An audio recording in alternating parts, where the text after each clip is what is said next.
Sir आता गट नेता म्हणून आपण निवड झाली आहे, जबाबदारी वाढतीये, तर ही जबाबदारी आपण कशी पेलाल, काय सांगाल? आता गेली 10 वर्ष सुद्धा मी गटनेता म्हणून या ठिकाणी पार्टीचं काम केलेलं आहे आणि आत्ताही शिवसेनेने माझ्यावर जबाबदारी दिलेली आहे. निश्चितच ती जबाबदारी महत्त्वाची आहे. त्यामधून महापालिकेतील काम करत असताना सर्व नगरसेवकांच्या प्रभागातील कामं असतील, त्याचा पाठपुरावा असेल, हा करण्याचा प्रयत्न गटनेता म्हणून आमची जबाबदारी असते. किंवा नवीन जे नगरसेवक आहेत त्यांना काही गोष्टी ज्या माहीत नसतील त्याची व्यवस्थित माहिती देणे, कोणत्या अधिकाऱ्याकडे गेलं पाहिजे, कामासाठी कुठं पाठपुरावा केला पाहिजे, ह्या सर्व गोष्टीची माहिती देणे हे आमचं काम आहे. त्याचबरोबर अधिकाऱ्यांचा आयुक्त असतील, प्रशासनातील वरिष्ठ अधिकारी आहेत, या सर्वांचा पाठपुरावा करणं हे काम असतं. बरीच आता गेली 6-7 वर्ष कोरोना कालावधीपासून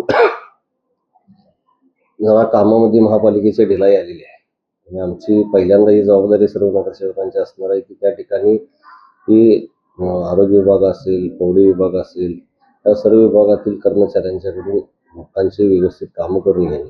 त्यासाठी थोडा एक कठोर निर्णय आम्हाला सुरुवातीच्या काळात या ठिकाणी घ्यावे लागणार आहे आणि निश्चितच चांगल्या पद्धतीने आम्ही सर्व नगरसेवक एकत्रित येऊन या ठिकाणी चांगलं काम करू.